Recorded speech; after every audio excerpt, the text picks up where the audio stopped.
जिसका जलवा कायम है उसका नाम मुलायम है। जी हाँ, हम सैफई में मौजूद हैं।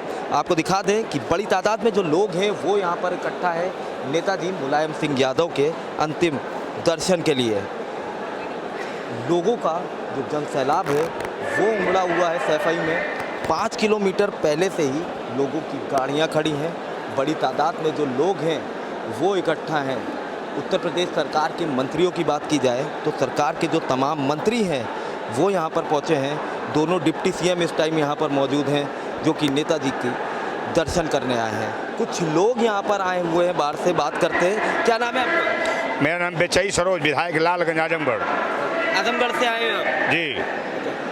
तो कब से आप सपा से जुड़े हुए हैं? क्या हम लोग 2092 से जुड़े हुए हैं और आजमगढ़ के ऊपर नेताजी का अगर सैफई में घर था तो आजमगढ़ अपना दूसरा घर मानते थे और आजमगढ़ से बहुत काफ़ी लोग नेताजी के श्रद्धांजलि में शामिल हुए हैं। और हम लोग तो दिल्ली से 10 दिन से दिल्ली से हम लोगों के ऊपर छत छाया नेताजी की थी। नेताजी जैसा आज तक नेता पैदा नहीं हुआ न होगा। आज उसका जीता जागता उदाहरण है कि 10 लाख जनता आज नेताजी के श्रद्धांजलि में आज उपस्थित है। दूसरी पार्टियों की विपक्षियों की बात की जाए तो विपक्षी के भी जितने बड़े नेता हैं वो भी यहाँ पहुँचा है। तो क्या यही मतलब नेताजी ने अपनी जो जिंदगी में बनाया है यही एक बहुत बड़ी वजह है? नेताजी का आज तक का न कोई दुश्मन नहीं राजनीति में और नेताजी ने सबको सम्मान दिया। आज वही कारण है कि देखने को मिल रहा है कि हर दल के लोग आज नेताजी के श्रद्धांजलि दिए और आंखों से आंसू आया। हर दल के लोग आज कोई नेताजी का पूरे भारतवर्ष में पूरे उत्तर प्रदेश में कोई आज नेताजी का आज विरोध नहीं कर रहा है, विरोधी है। सैफई की बात की जाए तो सैफई के लिए उन्होंने बहुत कुछ किया, यहीं पर पैदा हुए और अंतिम समय भी यहीं आके पहुँचे। क्या कहेंगे? सैफई तो उनका घर था ही। नेताजी ने सैफई के लिए तो बहुत कुछ किया, लेकिन मैं आपको विश्वास दिलाना चाहता हूँ, मैं आजमगढ़ के विधायक हूँ बेचई सरोज, जितना सैफई के लिए नेताजी ने किया उससे ज़्यादा कहीं का ना कि आजमगढ़ के लिए किया। आजमगढ़ की जनता का दिल जीत लिया और जो आज सैफई में जो चीज़ है वही आज मेडिकल कॉलेज से लेके बड़े बड़े अस्पतालों से लेके आज का पीजीआई अस्पताल से लेकर रेलवे स्टेशन से लेके सारी व्यवस्थाएं आज नेताजी ने गाना वहाँ भी आजमगढ़ में भी कर दिया है। आज पूरे कई आजमगढ़ में बहुत आजमगढ़ के जनता आज खाना किसी घर में बना नहीं। और भी लोग हैं, उनसे जाते। चाचा क्या नाम है आपका? मेरा रामवीर सिंह धनगर। कहाँ के रहने वाले हैं? मैं फिरोजाबाद का, टूंडला के पास सिकरारी गांव में। अच्छा, नेताजी को कब से जानते हैं? मैं बहुत छोटे से ही जानते हैं, हम तो बहुत छोटे थे तभी तो इनका नाम बहुत बड़ा चल रहा था। और इनको तो जितना सम्मान दो उतना थोड़ा ही है। इनकी बराबर तो कोई देश में नेता ही नहीं बना था। और इनकी तो बहुत ही अच्छी खूबियाँ ऐसी रही कि हर जगह पे इनका तो आज सभी लोग सभी सम्मान कर रहे हैं, कोई भी आज विरोध नहीं कर रहा है। ऐसा आज सभी इनका सम्मान के मामले के ऐसे मतलब एक तो चौधरी चरण सिंह थे, दूसरे एक मुलायम सिंह, इनके अलावा और कोई ऐसा नेता नहीं हमें दिखाई दे रहा है। नेताजी ने सैफई को काफ़ी बेहतर बना दिया। आपके लिए कुछ किया कभी नहीं? हाँ, हमारे लिए किया।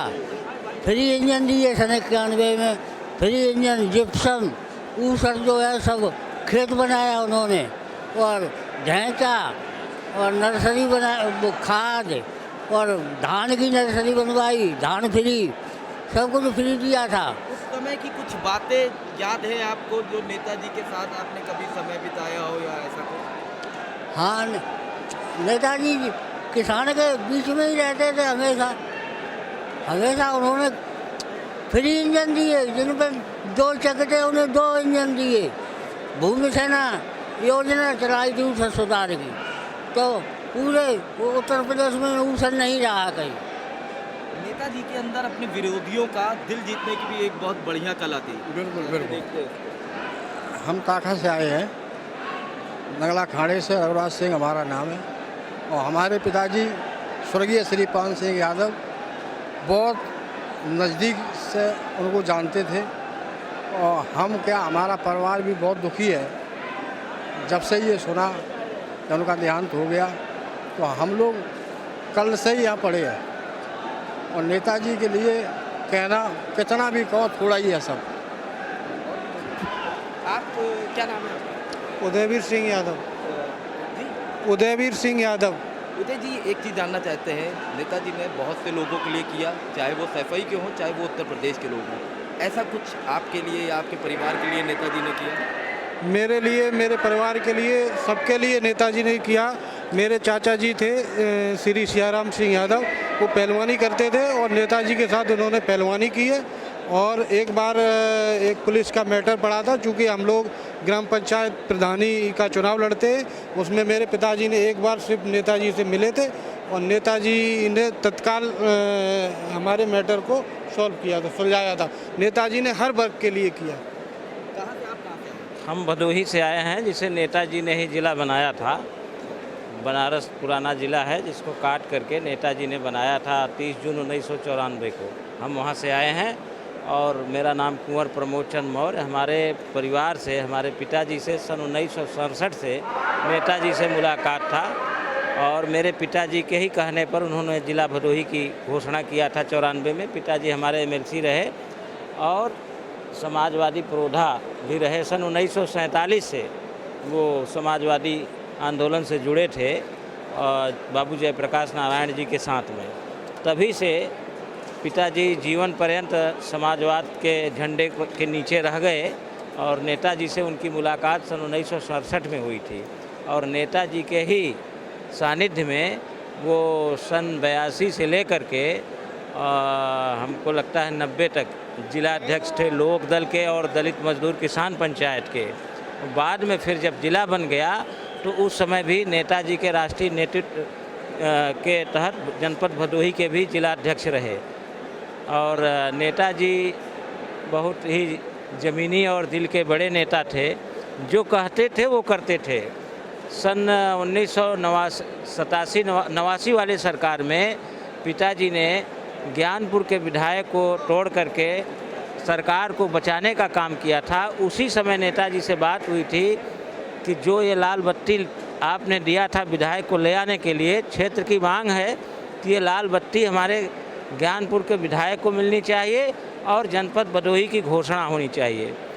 तो उसी परिप्रेक्ष्य में 94 में जब फिर सरकार बनी तो उन्होंने जनपद भदोही की घोषणा किया था। इसलिए जनपद भदोही के लोग नेताजी को हमेशा जीवन पर्यंत, जब तक ये लोकतांत्रिक व्यवस्था और ये देश रहेगा, नेताजी का नाम लोगों के दिल में रहेगा। काफ़ी लंबे समय से, जैसे आपने बताया, आप उनके साथ थे। कुछ ऐसी यादें जो मुलायम सिंह जी के साथ आपकी? काफ़ी लंबे समय आपने नेताजी के साथ बिताया, कुछ ऐसी यादें जो आप बता सकते हैं? सन 87 में हमारी सबसे पहले नेताजी से दर्शन हमको मिला था जब वो क्रांति रथ लेकर के हमारे यहाँ गए थे। और उस समय हम लोग छोटे थे और पिताजी उस समय लोक दल के जिला अध्यक्ष थे और उस समय लगभग 1000 लोगों का बट्टी चोखा हमारे आवास पर लगाया गया था। और उस समय नेताजी क्रांति रथ लेकर गए थे। तब से नेताजी से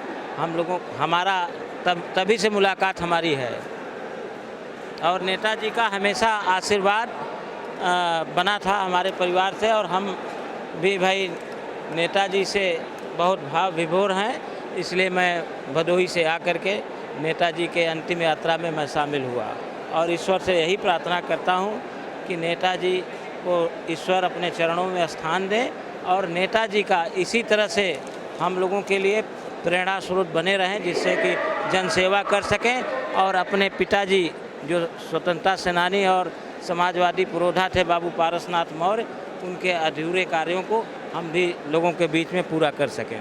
देखिए, और भी तमाम लोग हैं, उत्तर प्रदेश के कई ज़िलों से लोग यहाँ पर पहुँचे हैं। एक व्यक्ति और है, क्या नाम है आपका? ओपी सिंह। मैं ओपी राजपूत। ओपी जी कहाँ रहते हैं? मैं ओपी राजपूत, राष्ट्रीय अध्यक्ष हॉस्पिटल सोसाइटी, पूर्व सांसद प्रत्याशी इटावा। आज नेताजी के लिए पूरा देश रो रहा है, पूरी दुनिया रो रही है।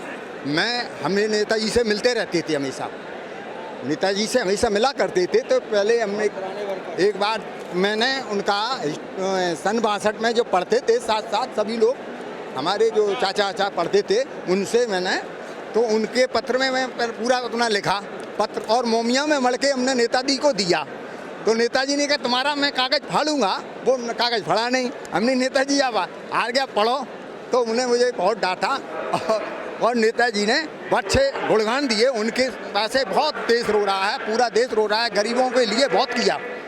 सब गरीबों के लिए बहुत किया है। सभी लोगों की जनता त्राही त्राही मची है हर देश में, हर लोग हर वर्ग रो रहा है। इसलिए मैं भी आया, मैं नेताजी के श्रद्धांजलि के लिए मैं भी आया हूँ और मैं बहुत दुखद आत्मा को शांति प्रदान करता हूँ और देता हूँ और के चरणों में नमन करता हूँ। मैं नेताजी से हमेशा जुड़ता रहा और लखनऊ जाते रहे, दिल्ली भी मिलने जाते रहे और उनसे मिलते रहे और तमाम तरह के कार्य करते रहे। नेताजी हर प्रकार के हर वर्ग को नेताजी वो पूरा करते थे। देखिए तमाम और बुजुर्ग भी यहाँ पर बैठे हैं, हम उनसे बातचीत कर लेते हैं। दादा क्या नाम है आपका? मेरा नाम राम खिलाड़ी बघेल हूँ साहब। मैं कहाँ से आए हैं? हम खैरगढ़ ब्लॉक से, हाथमत गांव नकाऊ, जिला फैजाबाद से ही हम लोग। कब से जानते हैं नेताजी को? हम मुलायम सिंह को देखिए जब पहली सरकार बनी तब से अच्छी तरह जानते हैं। मुलायम सिंह यादव की देन है कि गांव गरीब मजदूर किसानों को उत्थान किया है, उनके हित में कार्य किया। ऐसा कार्य किसी नेता ने नहीं किया जो मुलायम सिंह यादव ने किया है। आज उनके जाने के बाद बहुत बड़ी क्षति हुई है समाज में। इतनी जनसंख्या, इतनी भीड़ में कोई आज तक तमाम लोग मरे, तमाम नेता मरे, इतनी भीड़ कभी इकट्ठी नहीं हुई जो मुलायम सिंह की श्रद्धांजलि में इकट्ठी हुई है। गांव गरीब मजदूर किसानों के नेता जननायक मुलायम सिंह यादव थे। उन्हीं की देन है जनता में परिवर्तन आया, किसानों में परिवर्तन आया। आज जो सरकारें हैं वो किसान हित की नहीं है, हित की है। हाँ, शोषण कर रही है। मुलायम सिंह यादव की देन थी, उन्होंने अंग्रेजी हटाओ, हिंदी माध्यम लाओ और IAS PCS किसानों के बच्चे बने, मजदूरों के बच्चे बने, प्राथमिक विद्यालय में पढ़ने वाले बच्चे IAS PCS में सेलेक्ट हुए। उनकी सरकार के हिसाब से उन्होंने जो योजना बनाई वो गांव गरीब मजदूरों के हित की बनाई। कभी अमीर आदमी के हित में नहीं, गरीब आदमी के हित में कार्य किया। मुलायम सिंह यादव जननायक थे।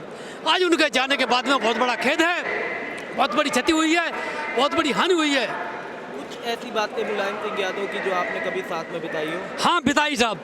हम जब चुनाव लड़े थे तो हम इटावा में मिले थे, तो वो एक ऐसे व्यक्ति थे, उन्होंने कभी पूंजीवादी में एक गरीब आदमी को अंतर नहीं समझा। मैं उनके सामने गया था, मेरे साथ प्रमुख जी थे हमारे महेश यादव जी। मैं बता रहा हूँ 86 की 96 की बात है। उस समय जब हम गए तो उन्होंने सबको पूछा, पर एक एक करके बात की और कहा कहीं ऐसा तो नहीं है कोई अन्याय कर रहा हो, कहीं अनर्थ कर रहा हो। मैं जाति से बघेल हूँ, तुम मुझे आप बघेल हैं, कहीं यादव अन्याय तो नहीं कर रहा। मैं कहीं नहीं कोई कर रहा है, सब झूठी। आज जो अन्याय होता है कोई कहने वाला नहीं है। आज जितने भी अन्याय होते हैं कोई मुंह खोलने वाला, मुंह खोलेगा पीछे ईडी चलती है, जांचें चलती है, मुकदमे लगा के ठोक दिया जाता है। लेकिन मुलायम सिंह की सरकार में कभी इस तरह का डंडा नहीं चला। जिस व्यक्ति ने जो बात कही, बात करने की पूरी आज़ादी रही। सत्ता सरकार रहते हुए भी उन्होंने कभी ये नहीं समझा हम सत्ताधारी है। और जो बदनाम किया उन पंडा पुजारियों ने बदनाम किया जो शासन में बैठे हुए। देखिए, देश चलना चाहिए संविधान से, देश चल रहा है राम और रामायण से, धर्म के नाम पर देश चल रहा है। ऐसा नहीं होना चाहिए। देश चलना चाहिए संविधान से, देश चल रहा है राम और रामायण से, राम और रामायण से देश चलेगा कि संविधान से देश चलेगा? संविधान से देश चलाने वाले मान्यवर हमारे थे तो मुलायम सिंह यादव थे, जिन्होंने संविधान को मद्देनजर रखते हुए गांव गरीब मजदूर किसानों को, आम आदमी को राहत पहुंचाने का कार्य किया। मुलायम सिंह जी की बात की जाए तो विपक्षी जो हैं उनको भी मुलायम सिंह अपना दोस्त मानते थे। नेताजी ने कभी पक्ष और विपक्ष समझा ही नहीं। विपक्ष के जो लोग कभी उनके पास गए तो पहले उन्होंने विपक्ष की बात को सुना, उनका काम किया, उन्होंने पूर्ण संतुष्ट किया। पक्ष विपक्ष तो आज देखने के लिए मिल रहा है, कभी ऐसा नहीं मिला पहले। उन्होंने कभी विपक्ष नहीं समझा, विपक्ष के सुनी और पक्ष की भी सुनी है, दोनों पक्षों की सुनी, बराबर न्याय किया। हमेशा हर काम को पंचायत द्वारा निपटाया। कभी भी ये नहीं कहा आज मुकदमा लिखवा दो, इसके संगे ऐसा कर दो। नेताजी का एक महान अलग टाइप का कर्तव्य था। कितनी बड़ी क्षति है देश के लिए? देश के लिए नहीं, हम लोगों के युवाओं को, नव लोगों को, जो किसान को, मजदूर को, गरीब को सबसे बड़ी हानि हुई है। अब मैं तो कहता हूँ इस आज के समय में वो राजा थे और भगवान करे उनको आगे चल के भी ऐसा ही राजा बने जो इन गरीबों के काम आए। तमाम ऐसे लोग हैं यहाँ पर जो काफ़ी भावुक हैं और काफ़ी परेशान भी है। उनका कहना है कि एक बहुत बड़ी क्षति हुई है नेताजी मुलायम सिंह यादव के जाने से। फिलहाल कुछ देर में उनका अंतिम संस्कार हो जाएगा। वीडियो जर्नलिस्ट राज के साथ मैं अबू तला, सैफई।